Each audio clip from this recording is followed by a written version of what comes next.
সন্দেশখালী খবরে আবারও চোখ রাখবো। সন্দেশখালী ঘটনাতে জনস্বার্থ মামলা দায়েরের অনুমতি, আগামী বৃহস্পতিবার মামলা শুনানির সম্ভাবনা। সন্দেশখালী এবং বনগাঁতে ইডি অফিসারদের ওপর যে হামলা হয়েছিল, যে অভিযোগ ওঠে, সেই মামলারই দ্রুত শুনানি রাজ্যি মামলাকারীর। আমরা সংবাদপত্র পড়েছি, মন্তব্য করেছেন প্রধান বিচারপতি। আরও একবার জানিয়ে রাখি, এই মুহূর্তের বড় আরেকটি আপডেট। সন্দেশখালীর ঘটনার পর সন্দেশখালী ঘটনায় জনস্বার্থ মামলা দায়েরের অনুমতি, আগামী বৃহস্পতিবার এই মামলার শুনানির সম্ভাবনা। কি জানানো হলো জানবো ইন ডিটেলসে। শ্রাবন্তী আমাদের সঙ্গে রয়েছেন। শ্রাবন্তী, এই যে জনস্বার্থ মামলার কথা সামনে আসছে সন্দেশখালী ঘটনার পরে, আগামী বৃহস্পতিবার যে মামলা শুনানির সম্ভাবনা বলে আমরা জানতে পারছি, কি তথ্য পাওয়া যাচ্ছে? কোয়েল, বিজেপি আইনজীবী সুস্মিতা সাহা দত্ত তিনি মামলাটি শুরুতেই প্রধান বিচারপতির নজরে আনেন এবং তার বক্তব্য যে যেখানে শুধুমাত্র সন্দেশখালী নয়, বনগাঁতেও ইডি অফিসাররা রেড করতে গিয়ে আক্রান্ত হয়েছেন এবং এই ঘটনা অত্যন্ত সিরিয়াস একটি ম্যাটার। যত দ্রুত হোক এটি শোনা হোক। প্রধান বিচারপতি জানিয়েছেন যে তিনি এই মামলার সম্পর্কে এবং এই ঘটনাটি তিনি সংবাদপত্রে পড়েছেন। আগামী বৃহস্পতিবার এই মামলার শুনানি একেবারে শুরুতেই থাকবে এবং সেখানে যাবতীয় তথ্য নিয়ে বলা হয়েছে মামলাকারী, যেটা মনে করা হচ্ছে যে মামলাকারী এক্ষেত্রে কিভাবে এই ঘটনা ঘটেছে এবং পুলিশ প্রশাসন নিষ্ক্রিয় কেন, এই সমস্ত আজই জানিয়েছেন তার মামলাতে। কোয়েল, ধন্যবাদ শ্রাবন্তী।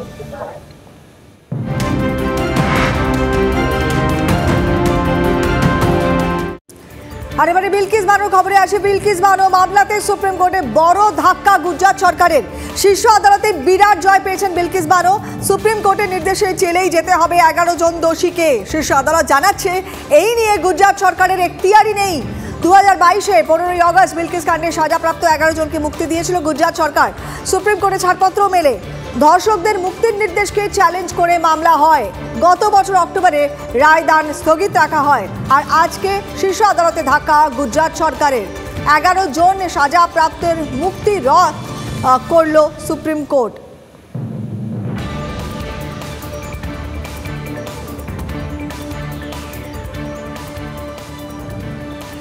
আসি পরে খবরে। বাঁকুড়াতে কারখানা চালুর দাবিতে পারে বিক্ষোভ শ্রমিকদের। শালতোরার বাঁকুড়ার রাজ্য সড়ক অবরোধ করে কর্মহীন শ্রমিকরা তারা বিক্ষোভ দেখান। তাদের দাবি বকেয়া মজুরি মেটাতে হবে। পাশাপাশি ছাতনার জোরহীরা মোড়ের কাছে এই দাবি নিয়েই অবরোধ বিক্ষোভ এই কর্মহীন শ্রমিকদের। প্রায় 2.5 মাস মজুরি বকেয়া রাখা হয়েছে, এমনটা তারা বলছেন। কারখানা কর্তৃপক্ষ কি বলছেন, এখন কি পরিস্থিতি এলাকার, এই শ্রমিকদেরই বা নির্দিষ্ট করে আর কি দাবি দেওয়া রয়েছে, সার্বিক ছবিটা তুলে ধরবেন হীরক আমাদের সঙ্গে রয়েছেন। হীরক, দেখো, বাঁকুড়া জোরঝিরাতে থাকা অঙ্কিত মেটাল অ্যান্ড পাওয়ার লিমিটেড নামে একটি বেসরকারি স্পঞ্জ আয়রন কারখানা, এই স্পঞ্জ আয়রন কারখানায় দীর্ঘদিন ধরেই গন্ডগোল চলছে। অন্তত শ্রমিকদের তরফ থেকে তেমনটাই দাবি করা হচ্ছে। শ্রমিকদের যেটা দাবি, যে প্রায় 2.5 মাসের বেতন যেমন বকেয়া রাখা হয়েছে তাদের, তেমনই গত ডিসেম্বরের একেবারে শেষ দিকে কারখানা কর্তৃপক্ষ কারখানার গেটে একটি নোটিশ ঝুলিয়ে দেয়। যে নোটিশ অনুযায়ী শ্রমিকদের এই জানুয়ারি মাস থেকে প্রতিটি শ্রমিককে মাসে 10 দিন কাজ দেওয়া হবে। এরই প্রতিবাদে আন্দোলনের নামে শ্রমিকরা কিন্তু দীর্ঘদিন ধরে আন্দোলন চললেও কারখানা কর্তৃপক্ষ শ্রমিকদের কোনো দাবি মেনে না নেওয়ায় আজকে বাঁকুড়া শালতোড়া যে রাজ্য সড়ক রয়েছে, সেই রাজ্য সড়কে জোরহীরা মোড়ের কাছে কার্যত পথ অবরোধ করে বিক্ষোভ দেখাতে থাকেন এবং এখনো পর্যন্ত বিক্ষোভ চলছে। কিছুক্ষণ আগেই সেখানে ছাতনা ব্লক প্রশাসনের তরফ থেকে ব্লক প্রশাসনের আধিকারিকরা তারা এসে পৌঁছন এবং তাদের ঘিরেও ব্যাপক বিক্ষোভ দেখান শ্রমিকরা। শ্রমিকদের যেটা দাবি, অবিলম্বে বকেয়া মজুরি তাদের মিটিয়ে দিতে হবে। তার পাশাপাশি যে কারখানায় 10 দিন কাজ দেওয়ার কথা বলা হয়েছে মাসে, সেই কারখানায় তাদের 26 দিন কাজ দিতে হবে, 4 দিন সবেতন ছুটি সহ।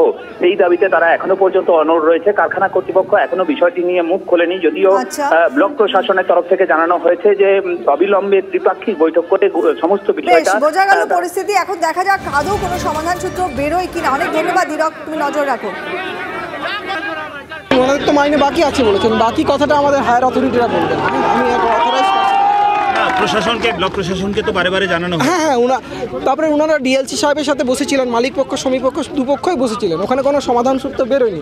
আবার বসার কথা বলছে ওনাদেরকে, মানে ওখান থেকেও এরকম নির্দেশ হয়েছে, আবার বসার জন্য বলা হয়েছে। শ্রমিকরা বলছে যে বারে বারে প্রতিশ্রুতি দেওয়া হয়েছে, কিন্তু সেই প্রতিশ্রুতি না, ওনাদের মিটিংয়ে তো কোনো কথাবার্তা এগোয়নি, কিছু মিটিং ফলপ্রসূ হয়নি। আমরা এসেছি যাতে এনারা অবরোধটা তুলে নেয়, বৈঠক করে যাতে সমাধান হয়।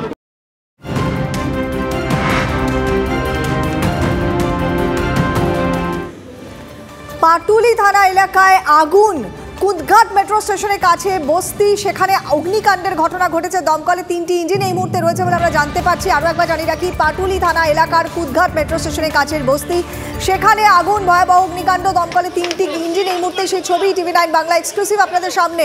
সুপ্রিয়, কি খবর? আগুন কি নিয়ন্ত্রণে আনতে পেরেছেন দমকল কর্মীরা? এখনো পর্যন্ত কিন্তু আগুন নিয়ন্ত্রণে নয়, এমনটাই দমকলের তরফ থেকে জানানো হচ্ছে। তার পাশাপাশি তোমাকে আরো যেটা জানাবো যে ইতিমধ্যে 3টির পরিবর্তে আরো কিন্তু ইঞ্জিনের সংখ্যা বাড়ানো হয়েছে। এখনো পর্যন্ত 4টি ইঞ্জিন ঘটনাস্থলে পৌঁছে আগুন নিয়ন্ত্রণ করার যে কাজ, সেই কাজ চালানো হচ্ছে। এবং যেটা এখনো পর্যন্ত আমরা দমকল এবং পুলিশ সূত্রে জানতে পারছি, পাটুলি থানা এলাকায় ক্ষুদিরাম মেট্রো স্টেশন সংলগ্ন এলাকায় যে বস্তি রয়েছে, সেখানেই অগ্নিকাণ্ডের ঘটনা ঘটেছে বেশ কিছু সময় আগে। তবে কিভাবে এই অগ্নিকাণ্ডের ঘটনা ঘটলো সেটা এখনো পর্যন্ত স্পষ্ট নয়। তবে খবর পাওয়ার পরেই প্রথমে দমকলের 3টি ইঞ্জিন এবং পরবর্তীতে আরো একটি ইঞ্জিন, অর্থাৎ সব মিলিয়ে 4টি ইঞ্জিন পৌঁছে আগুন নেভানোর কাজ শুরু করেছে। এবং তার পাশাপাশি স্থানীয় থানার পুলিশ ঘটনাস্থলে পৌঁছে তারা গোটা পরিস্থিতির উপরে নজর রাখছেন।